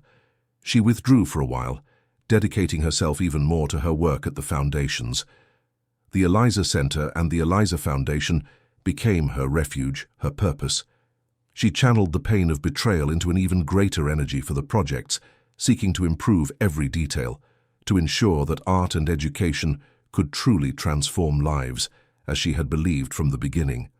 Arthur, seeing his sister hurt, redoubled his protection and support. He encouraged her to write her own story, to turn the experience into something positive. "No one can tell your story better than you, Anna," he would say. "Use your voice, your truth." Michael, with his artistic sensitivity, helped her find a way to express her pain. He encouraged her to paint, to write, to use art as therapy. Anna, who had always admired art but never considered herself an artist, discovered a new talent, a new way to process her emotions. Lucy, with her quiet wisdom, was always present, offering a shoulder to cry on, a tight hug, a plate of her favorite food. She knew that the wounds of the heart took time to heal, and that unconditional love was the best medicine. Over time, Anna began to recover. She realized that Lucas's betrayal, though painful, had taught her a valuable lesson about discernment and self-protection. She became stronger, more resilient, more aware of her own worth. At one of the Eliza Foundation's events, Anna met a young writer named Gabriel. He was one of the Foundation's beneficiaries, an emerging talent who had received a grant to develop his first novel. Gabriel was different from Lucas. He was discreet, observant, with a genuine passion for literature, and a humility that captivated Anna. They began to talk about books, about art, about life. Gabriel showed no interest in her fortune or her life story. He saw her as Anna, the woman behind the name, the mind behind the foundations. He challenged her intellectually, made her laugh, made her feel at ease. Arthur, initially cautious, realized that Gabriel was different. He didn't have Lucas's unbridled ambition, nor the desire to exploit Anna's story. He was an artist, a dreamer, with a gentle soul and a pure heart. Slowly, a new connection began to blossom between Anna and Gabriel. They shared a passion for art, for literature, for the pursuit of a more just world. Gabriel helped her organize her thoughts, to turn her experiences into words. He encouraged her to write, to use her voice to inspire other people. Anna, inspired by Gabriel and Arthur's words, decided it was time to tell her own story, not in a sensationalist book, but in a series of articles for a social impact magazine, and later in a book to be published by the Eliza Foundation itself, with all proceeds going to the projects. She began to write, and the words flowed. She told of her journey, from the diner waitress who didn't have money for a bus ticket, to the woman who discovered her true identity and became a philanthropic leader. She spoke of Arthur's kindness, Lucy's love, Michael's art, Eliza's vision. She spoke of the pain, the losses, the victories. Gabriel helped her in the process, editing, suggesting, but always respecting her voice and her truth. He became her confidant, her creative partner, and slowly, her love. Anna's story, told by herself, was a success. It inspired thousands of people, showing that life, however complex, can be transformed by kindness, resilience, and the search for a greater purpose. The Eliza Foundation and the Eliza Center thrived, expanding their programs and reaching more and more people. Anna, Arthur, and Michael, united by blood ties and a common purpose, continued to honor Eliza's legacy, building a future where art, education, and social justice were the pillars of a more humane and equitable society. Anna, alongside Gabriel, found the happiness and fulfillment she had been searching for. She had learned that life was a journey of constant discovery, of unexpected twists, of pain and joy, and that true wealth was not in fortune, but in human connections, in love, in the ability to make a difference in the world. Anna's story, which began with a simple act of kindness, had transformed into a legacy of love, art, and justice. And she knew that as long as there were people to inspire, to help, to love, her journey would continue in a constant flow of new discoveries and new twists. The publication of Anna's book, The Courage to Be, was a milestone, not just for her, but for the Eliza Foundation and the Eliza Center. The work, a sincere and moving account of her journey, resonated deeply with the public, becoming a bestseller and establishing Anna as an inspiring voice in the social landscape. Her life story, told in her own words, demystified the figure of the secret heiress and presented her as the resilient and determined woman she truly was. The success of the book brought a wave of recognition and, with it, new opportunities. Invitations for lectures, interviews, and participation in international events multiplied. Anna, once averse to the spotlight, learned to use her platform to amplify the Foundation's message and inspire even more people. Gabriel, now her partner and creative collaborator, accompanied her on many of these journeys, offering support and inspiration. Anna and Gabriel's relationship flourished. He was her safe harbor, the man who saw her beyond her story and her legacy. Together, they explored the world of art and literature, finding beauty and meaning in every corner. Anna's happiness was palpable, and Arthur, Michael, and Lucy rejoiced in the fulfillment she had found. However, life, in its constant dance of highs and lows, had another twist in store. During a trip Anna and Gabriel took for a conference in New York, Arthur received an alarming call. Lucy had suddenly fallen ill and was hospitalized in serious condition. Arthur immediately arranged for Anna and Gabriel's return and rushed to the hospital. The news hit Anna like a lightning bolt. Lucy, the woman who raised her, who loved her unconditionally, was in danger. Guilt for the time she had spent away, for the attention she had dedicated to her projects and her new life, washed over her. Upon arriving at the hospital, Anna found Arthur and Michael visibly shaken. Lucy was in the ICU. Her condition was critical. The doctors didn't offer much hope, but Anna refused to accept it. She spent hours by Lucy's bedside, holding her hand, whispering words of love and gratitude. In that moment of fragility, Anna realized the depth of her love for Lucy. She was her mother, not by blood ties, but by bonds of love, of care, of sacrifice. The truth about her origin had been painful, but Lucy's love had never been a lie. The days dragged on in agony, the family united in prayer and hope. Anna, Arthur, and Michael took turns by Lucy's side, sharing memories, laughing and crying together. Gabriel, with his calm and comforting presence, was a pillar of support for Anna. In one of these moments of vigil, Lucy, who had been unconscious, opened her eyes. She looked at Anna, a faint smile on her lips. "My daughter," she whispered, her voice barely audible. "I love you." Anna held Lucy's hand, tears streaming down her face. "I love you too, Mom, so much. Please don't leave me." Lucy squeezed Anna's hand, a final gesture of love. And then, her eyes closed. The loss of Lucy was a devastating blow to Anna. She felt an immense emptiness, a pain that seemed unbearable. The woman who had raised, her who had loved her unconditionally, was gone.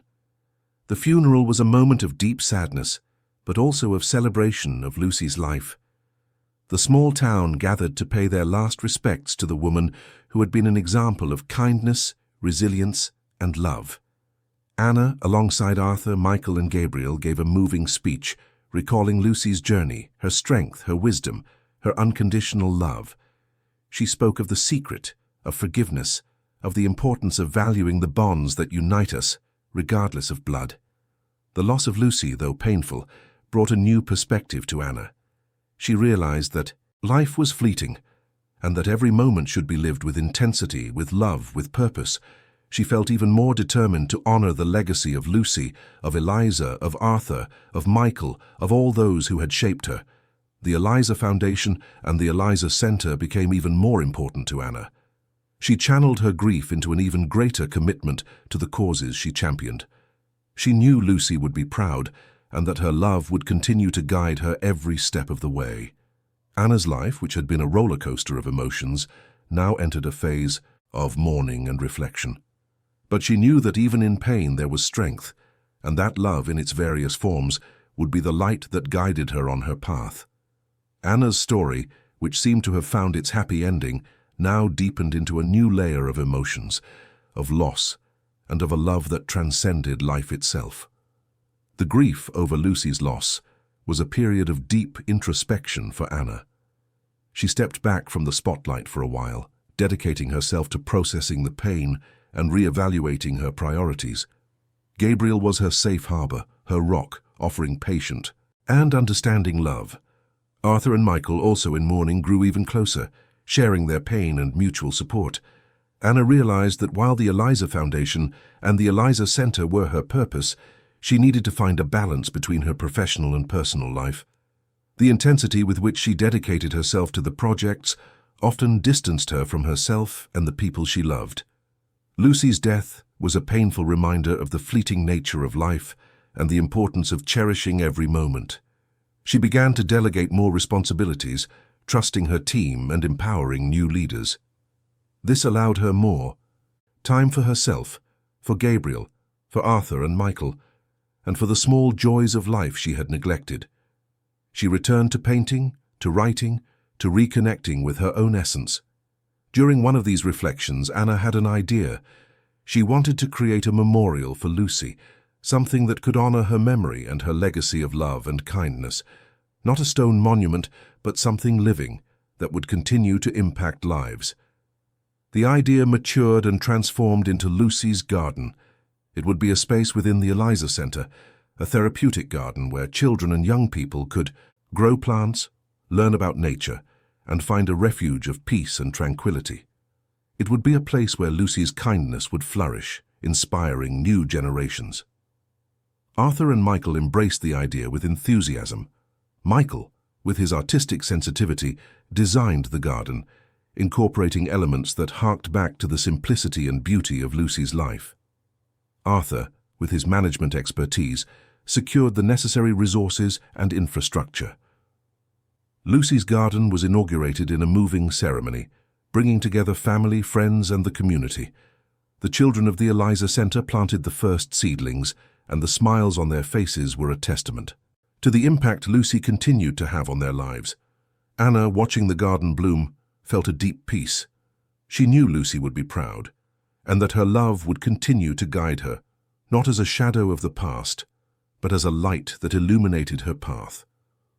However, life, in its constant search for balance, had another surprise in store for Anna.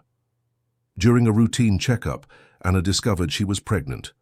The news took her by surprise, but filled her heart with an indescribable joy. She and Gabriel had talked about having children, but they hadn't expected it to happen so quickly. The news was received with great enthusiasm by Arthur, Michael, and Lucy, who somehow Anna felt was present. Arthur, who had always dreamed of having a family, was radiant at the idea of being an uncle. Michael, with his artistic sensitivity, already imagined the baby as his next muse. Anna, as she prepared for motherhood, felt an even deeper connection with Eliza and Lucy. She understood the magnitude of a mother's love, the sacrifices, the joys, the pains. She knew she had much to learn, but she was ready for this new journey. Anna's pregnancy brought a new light to the family. It was a symbol of renewal, of hope, of a future unfolding with new possibilities. Anna, who had spent her life searching for her identity, was now preparing to give life to a new identity, a new being who would carry within them the history of all the women who came before her. The birth of the baby, a girl, was a moment of pure emotion. She was named Eliza Lucy, in honor of the two women who shaped Anna's life. Little Eliza Lucy was living proof that love transcends time, secrets, and loss. Anna, holding her daughter in her arms, felt a completeness she had never experienced before. She had found her place in the world, her purpose, her family. Life, which had been a roller coaster of emotions, now settled into a gentle melody of love and gratitude. The Eliza Foundation and the Eliza Center continued to thrive, with Anna, Arthur, and Michael at the helm, inspiring new generations.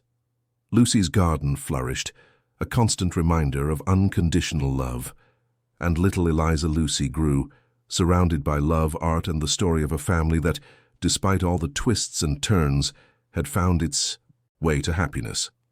Anna's story, which began with a simple act of kindness, had transformed into a legacy of love, art, justice, and a new life.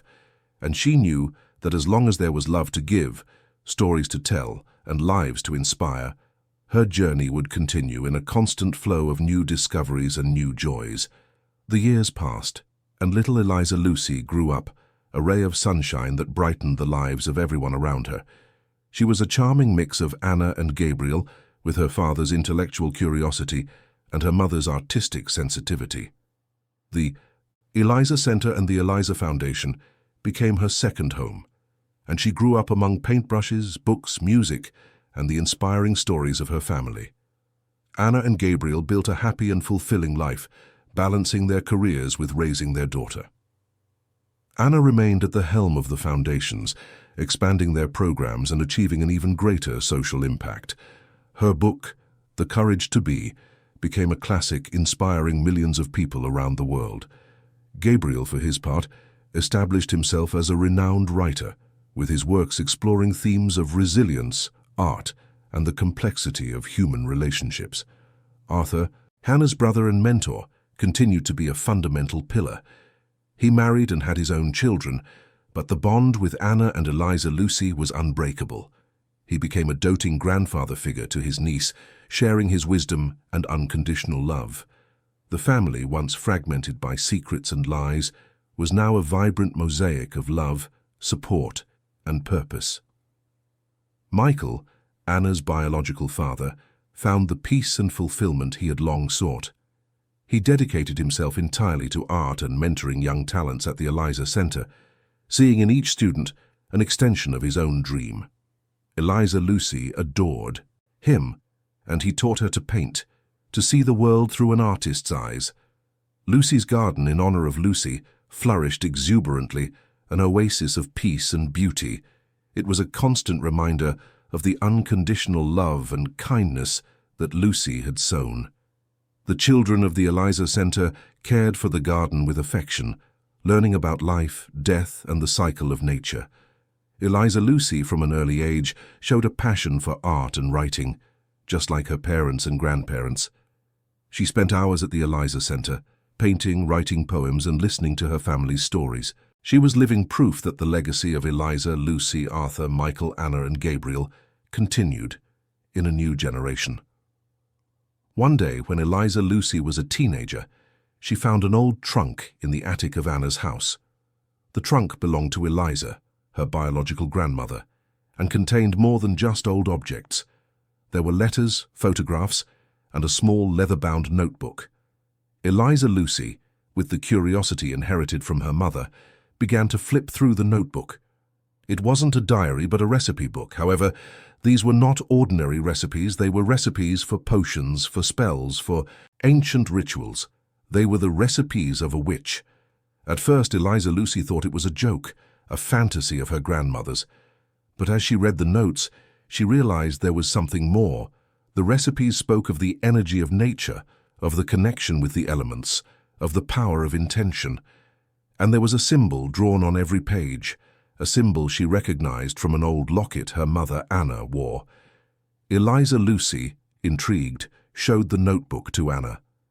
Anna, upon seeing the symbol, felt a shiver. She had inherited the locket from her biological mother, Eliza, but never knew its meaning. "Mom, what is this?" Eliza Lucy asked, her eyes shining with curiosity. Anna, her heart pounding, began to flip through the notebook. The recipes, the symbols, the notes, everything indicated that Eliza, her biological mother, had been more than an artist and a visionary. She had been a witch. The revelation was shocking, but somehow it made sense. Eliza's intuition, her connection with nature, her ability to see beyond the obvious, it all fit. And the locket, which Anna always felt had a special power, now revealed its true meaning. Anna, Arthur, and Michael gathered to discuss the discovery. Arthur, with his logical mind, was skeptical, but Anna's emotion and Michael's intuition made him consider the possibility. Michael, with his artistic sensitivity, saw in Eliza's witchcraft an extension of her art, a way of connecting with the universe. Eliza Lucy, for her part, was fascinated. She felt a deep connection with the notebook, with the symbols, with the energy that emanated from the pages. She wanted to learn, to understand, to explore this new side of her grandmother. Anna, after much reflection, decided it was time to unravel another of her family's secrets. She knew that witchcraft for many was a taboo, a mystery, but she also knew that Eliza, her mother, had been an extraordinary woman and that her secrets deserved to be understood. Anna's story, which began with a simple act of kindness, had transformed into a journey of self-discovery, family reunion, legacy building, and now the unraveling of an ancestral mystery. Life, once again, proved to be more complex and surprising than any fiction. And Anna's journey, which seemed to have found its happy ending, was just beginning to unfold in new and exciting directions towards a universe of magic and mystery she could never have imagined. The revelation of Eliza's recipe book, with its symbols and notes on witchcraft, opened a new portal in the lives of Anna and her entire family. At first, there was a mix of skepticism and fascination. Arthur, the pragmatist, tried to find logical explanations, while Michael, the artist, saw it as an extension of Eliza's deep connection with nature and the universe. Eliza Lucy, the curious teenager, was completely enchanted. Anna, however, felt a deep resonance with what she read. The locket she had inherited from Eliza, bearing the recurring symbol from the notebook, seemed to vibrate in her hands. She remembered her own sharp intuition, her ability to feel people and situations, something she had always attributed to her sensitivity, but which now took on a new dimension. The family decided together that they would explore this new aspect of Eliza's legacy, not with the intention of practicing rituals or spells, but to understand the philosophy behind those notes, Eliza's worldview that went beyond what they already knew. Eliza Lucy was the first to dive in headfirst. With Anna and Gabriel's permission, she began to study the notebook, researching herbs, crystals, moon, phases, and the history of natural witchcraft. She discovered that Eliza's witchcraft was not about dark magic or curses, but about connecting with the earth, respecting natural cycles, healing through plants, and the power of intention. It was a form of ancestral spirituality, of female empowerment, and of profound wisdom. Anna, for her part, began to revisit her own memories, searching for moments when Eliza's magic might have manifested. She remembered how her biological mother always seemed to know what to say, how her words had the power to calm and inspire. She remembered how Eliza's garden, even in difficult times, always bloomed with an unusual vitality. Michael, with his artistic vision, began to incorporate the symbols and philosophy of the notebook into his works and the projects at the Eliza Center. He created a series of paintings inspired by the elements of nature and the lunar cycles, and the children at the Eliza Center began to learn about the properties of plants and the importance of respecting the environment. Arthur, though still with one foot in skepticism, recognized the value of this new perspective. He realized that Eliza's witchcraft was, in fact, a profound wisdom about life, about the connection between all beings, and about the power of the mind and intention. He began to see the world with new eyes, more open to possibilities that went beyond logic and reason. The family, united by this new discovery, decided to create a new project within the Eliza Foundation, the Eliza Circle. It would be a space for the study and practice of natural spirituality, connection with the earth, healing through plants, and the celebration of the feminine. It would not be a religion, but a path to self-knowledge and empowerment, inspired by Eliza's teachings. Eliza Lucy, with her enthusiasm and newly acquired knowledge, became one of the main facilitators of the Eliza Circle. She taught about the properties of herbs, the importance of lunar cycles, meditation, and visualization. She felt in her element, honoring her grandmother's legacy in a way that went beyond art and philanthropy. Anna, seeing her daughter flourish in this new role, felt a deep sense of gratitude. She realized that Eliza's life, as much as it had been marked by secrets and suffering, had left a legacy of wisdom and empowerment that continued to unfold in new generations. The Eliza Circle attracted people of all ages and backgrounds, seeking a deeper connection with nature, with their own spirituality, and with the power of the feminine. The Eliza Foundation, already a beacon of hope, now also became a center of ancestral wisdom, a place where the magic of life was celebrated in all its forms. Anna's story, which began with a simple act of kindness, had transformed into a journey of self-discovery, family reunion, legacy building, and the unraveling of an ancestral mystery that connected her to a lineage of wise and powerful women. Life once again proved to be more complex and surprising than any fiction. And Anna's journey, which seemed to have found its happy ending, was just beginning to unfold in new and exciting directions towards a universe of magic and mystery she could never have imagined. The Eliza Circle flourished, becoming a welcoming space for learning that perfectly complemented the activities of the Eliza Center and the Eliza Foundation. Eliza Lucy, with her youthful energy and intuitive knowledge, led the sessions with a natural grace, teaching about the connection with nature, the strength of the elements, and the importance of intention. She was the bridge between her grandmother's ancestral past and the present, showing that Eliza's wisdom was timeless. Anna watched her daughter with immense pride. Every day, Eliza Lucy became more like the original Eliza, not just in appearance, but in the depth of her spirit and her ability to inspire. Anna, for her part, found in the circle a new path for her own spirituality, a way to reconnect with the earth and the feminine energy that pulsed in her lineage. Arthur, though still maintaining his more rational stance, began to attend some of the circle's sessions, especially those that addressed sustainability and respect for the environment. He realized that Eliza's witchcraft was, in fact, a philosophy of life that promoted harmony and balance, values he sought in his own projects. Michael, the artist, found in the circle an inexhaustible source of inspiration. His works became more organic, more connected with nature, and he began to incorporate elements of Eliza's symbology into his paintings and sculptures. The family, now more united than ever, celebrated the cycles of nature, the phases of the moon, the harvests. They had found a new rhythm, a new way of living that honored the past and embraced the future. However, life, in its constant search for balance, had another surprise in store, one that would bring back an echo of the past in an unexpected way.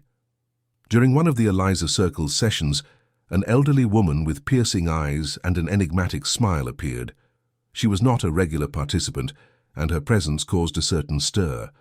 Eliza Lucy, with her sharp intuition, felt a different energy coming from her. After the session, the woman approached Anna. "You are Anna, Eliza's daughter?" she asked, her voice hoarse but firm. Anna nodded, curious. "I am Sophia," the woman said, and a glimmer of recognition lit up in Anna's eyes. It was the same Sophia who had kept Eliza's secret will, the loyal friend who had reappeared to help uncover the truth. Sophia had recovered from her health problems and, upon learning of the Eliza Circle, felt it was time to share another secret. "Eliza entrusted me with more than just the will," she began, her eyes fixed on Anna's. "She entrusted me with a legacy that goes beyond art and spirituality."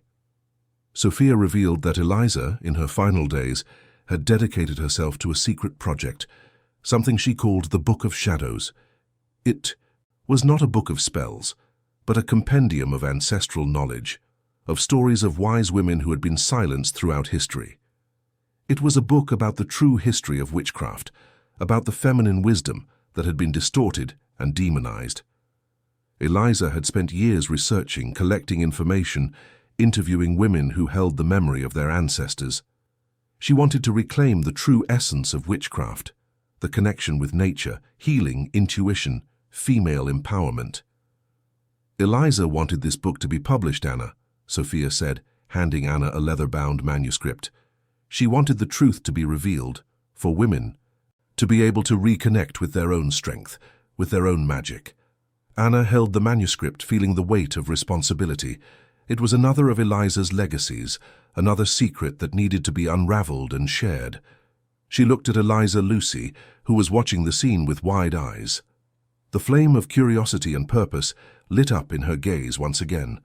The publication of Eliza's The Book of Shadows became the next major project of the Eliza Foundation.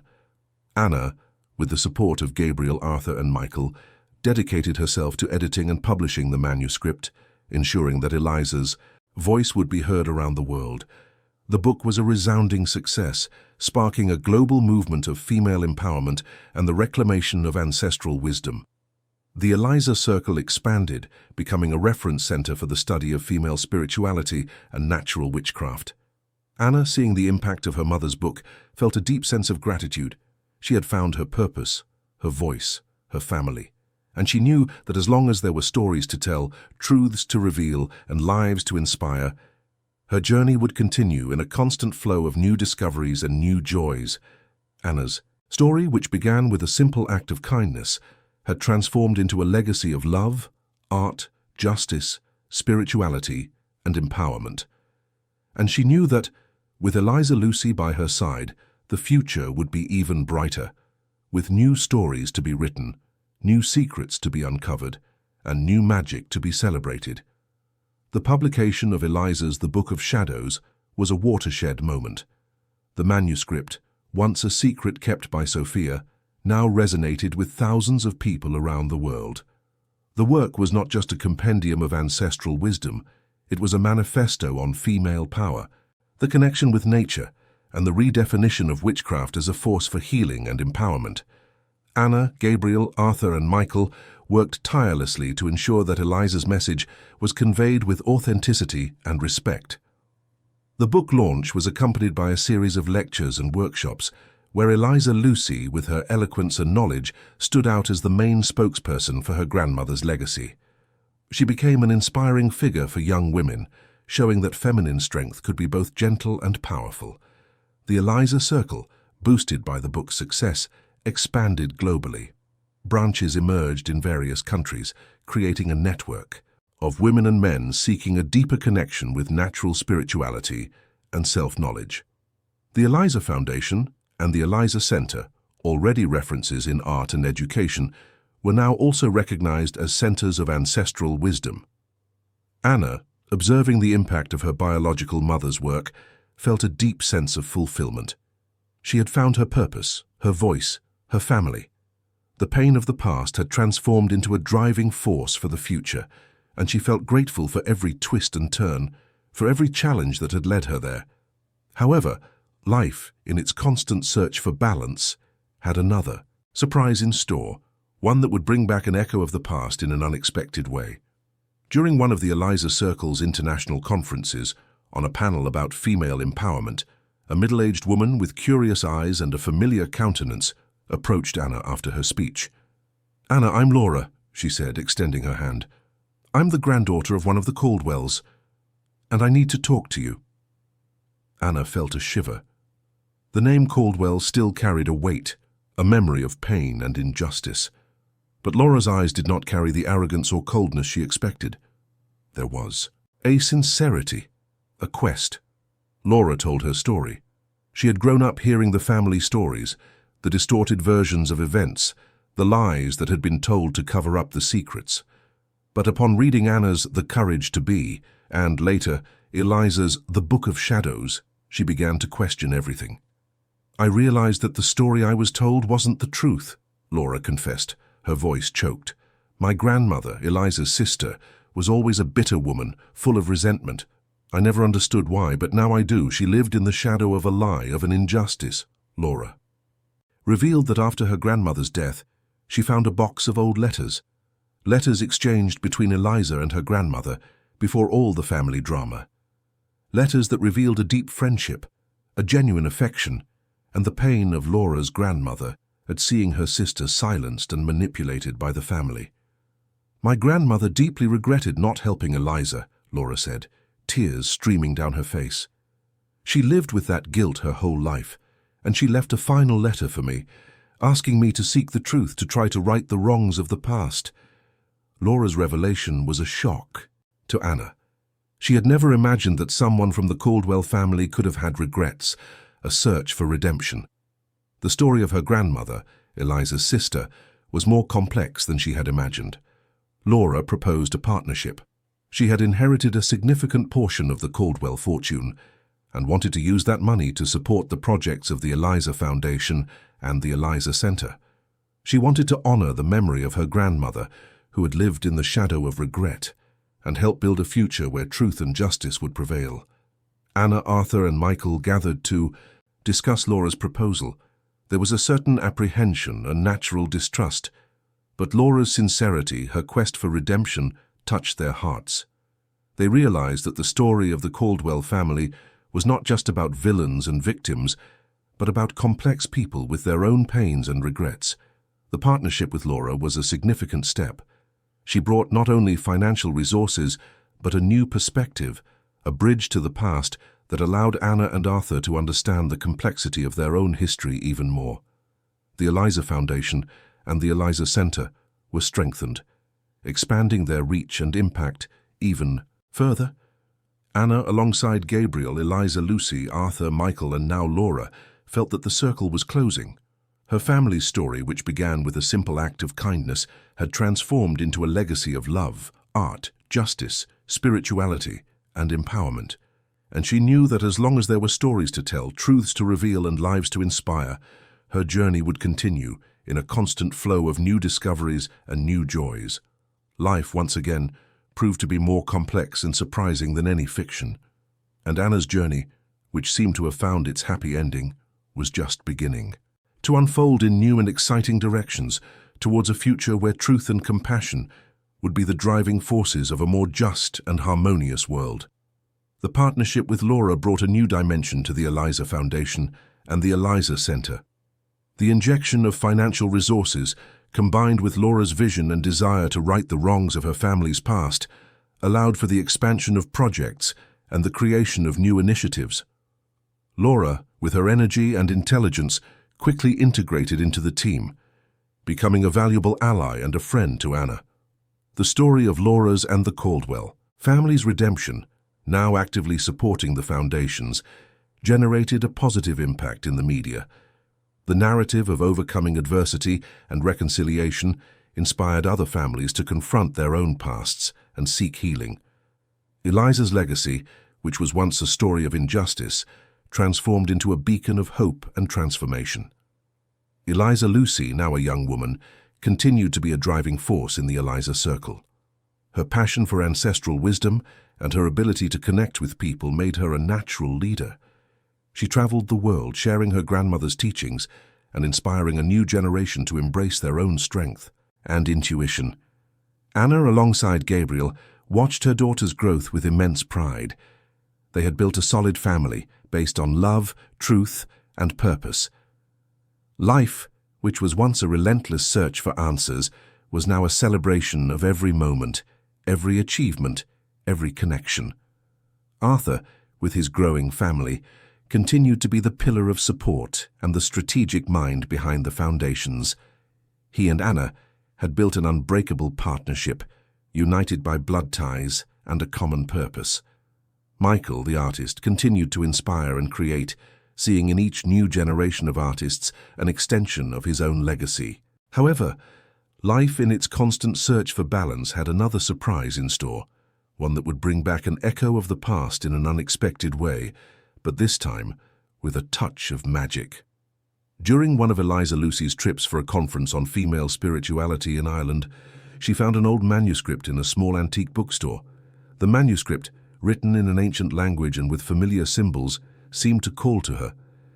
As she flipped through the pages, Eliza Lucy recognized the symbols of her grandmother Eliza, the same ones that were in the recipe book and on her mother's locket. But this manuscript was different. It spoke of a lineage, a sisterhood of women who guarded ancestral wisdom, who protected the earth, and who possessed special gifts. The manuscript revealed that Eliza, her grandmother, was not just a solitary witch. She was part of an ancient lineage, a secret sisterhood of women that spanned generations, and the locket, which Anna wore, was a symbol of this lineage, an amulet that connected the women of the family to this sisterhood. Eliza Lucy, her heart pounding, realized that she too was part of this lineage, and that Anna, her mother, was too. Eliza's witchcraft was not just a philosophy of life, it was a heritage, a gift that had been passed down from generation to generation. She returned home and showed the manuscript to Anna. Anna, upon reading the pages, felt a shiver. She remembered her sharp intuition, her ability to feel people, her connection with nature. It all made sense now. She was not just a strong and resilient woman. She was a witch, a guardian of ancestral wisdom. The revelation of the manuscript brought a new layer of meaning to the lives of Anna and Eliza. Lucy. They were not just mother and daughter. They were part of a lineage, a sisterhood that stretched back for centuries. The family gathered to discuss the discovery. Arthur, with his pragmatic mind, still had his doubts, but the evidence was undeniable. Michael, the artist, saw in it an ancestral beauty, a connection with the divine. Gabriel, the writer, saw an epic story, a legacy that needed to be told. Anna and Eliza Lucy decided it was time to honor this lineage. They began to study the manuscript, to decipher the symbols, to learn about the gifts and responsibilities of their heritage. They discovered that the sisterhood was not about power or control, but about service, about protecting the earth, about healing people, about guiding humanity towards a more harmonious future. The Eliza Circle transformed into a training center for the women of the lineage, a place where they could connect, learn, and develop their gifts. Anna and Eliza Lucy became the leaders of this sisterhood, guiding the new generations with wisdom and love. Anna's story, which began with a simple act of kindness, had transformed into a legacy of love, art, justice, spirituality, and empowerment. And she knew that with Eliza Lucy by her side, the future would be even brighter, with new stories to be written, new secrets to be uncovered, and new magic to be celebrated. Life once again proved to be more complex and surprising than any fiction. And Anna's journey, which seemed to have found its happy ending, was just beginning to unfold in new and exciting directions towards a universe of magic and mystery she could never have imagined. The legacy of Eliza, the witch, continued, in a new era with Anna and Eliza Lucy at the forefront, guiding humanity towards a more conscious and connected future. The years unfolded like the pages of an ancient book, each chapter bringing new revelations and challenges. Anna, now a mature and wise woman, observed the world with the serenity of one who understood the complexity of life. Beside her, Eliza Lucy, with the strength and intuition inherited from her lineage, led the Sisterhood of Eliza, a beacon of ancestral wisdom in a world that was increasingly connected, yet paradoxically disconnected from its roots. The Eliza Foundation and the Eliza Center thrived, expanding globally. Lucy's garden bloomed at every branch, a constant reminder of the kindness that sows hope. Arthur, with his strategic mind, ensured the sustainability and growth of the initiatives, while Michael, the artist, continued to inspire with his works that blended the beauty of nature with the depth of spirituality. Gabriel, the writer, documented every step of this epic journey, transforming the family's story into a literary legacy that echoed for generations. The Sisterhood of Eliza, under the leadership of Anna and Eliza Lucy, became a global movement. Women of all ages and backgrounds connected, learning about ancestral wisdom, healing through plants, connecting with the cycles of nature and the power of intuition. They were not witches in the pejorative sense, but guardians of knowledge, healers of the soul and the earth, weavers of a more harmonious future. The family's story, which began with a secret and a search for identity, had transformed into a legacy of love, art, justice, spirituality, and empowerment. The pain of the past had been transmuted into strength, the lies into truths, and the blood ties, once unknown, now formed an unbreakable web of affection and purpose. On a sunny day in the heart of Lucy's garden, Anna and Eliza Lucy sat under the shade of the oldest tree, the same one Lucy used to water with such care. Eliza Lucy, now a grown woman with the same intensity in her eyes as her grandmother Eliza, held the locket that Anna had inherited. "Mom," Eliza Lucy began, her voice soft but filled with a deep wisdom, "the manuscript speaks of one last secret, a secret that can only be revealed when the lineage is complete, when the final guardian is ready." Anna looked at her daughter, her heart pounding. She knew this moment would come. The life of Eliza, her biological mother, was a bottomless well of mysteries, and Anna had always felt there was something more, something that had not yet been unraveled. Eliza Lucy, with a delicate gesture, opened the locket. Inside, there was not a photo, but a small, rolled-up scroll. Anna took it, her hands trembling. The scroll was written in an ancient script, the same as Eliza's manuscript. As she unrolled the scroll, Anna read the words, and a shock ran through her body. It was not a spell, nor a prophecy. It was a message from Eliza, her biological mother, to her. "My dearest Anna," the words echoed in her mind like a whisper from the past. "If you are reading this, it means you have found your way, that you have unraveled the secrets and embraced your true essence. I knew you would. I knew you were the chosen one to continue the legacy, to guide the sisterhood. But there is something more you need to know. The true magic is not in the spells nor in the rituals. It is in love. In the love you give, the love you receive, the love you sow. And in forgiveness. Forgiveness for yourself, for others, for the past, is in forgiveness that true healing, true freedom resides." Anna felt tears stream down her face. They were not tears of sadness, but of a profound understanding. Eliza's life, marked by secrets and suffering, had been, at its core, a search for love and forgiveness. And Anna, by unraveling these secrets, had found not only her identity, but the key to true magic. Eliza Lucy, beside her mother, held her hand. "The magic is in us, Mom. It always has been." Anna looked up at the sky, a serene smile on her lips. She felt the presence of Eliza, of Lucy, of all those who had guided her on her journey.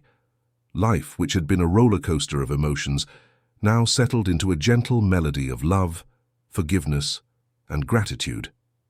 She had found her place in the world, her purpose, her family, and she knew that, with Eliza Lucy by her side, the legacy would continue, in a constant flow of new discoveries and new joys, guiding humanity towards a future where truth, love, and magic would be the driving forces of a more conscious and connected world. The end. Wow. What an incredible journey, right? From Anna's simple act of kindness that led to a bus ticket, to the discovery of an ancestral lineage of witches and the empowerment of thousands of people. This story showed us that life is full of twists, secrets, and above all, a lot of love and purpose. If you were moved by Anna's search for her identity, if you cheered for Arthur's courage, if you were charmed by Lucy's wisdom and Michael's art, and if you were inspired by the strength of Eliza and Eliza Lucy, then you're part of this family. Don't forget to subscribe to the channel so you don't miss any of our next captivating stories. Smash that like button if this story touched your heart and comment below what your favorite moment was or what you learned from Anna's journey. And of course, share with your friends and family so more people can be inspired by this saga of love, art, justice, and magic. Oh, and if you're hungry for more amazing stories like this one, be sure to check out the playlist on the left with other narratives that will have you hooked from start to finish.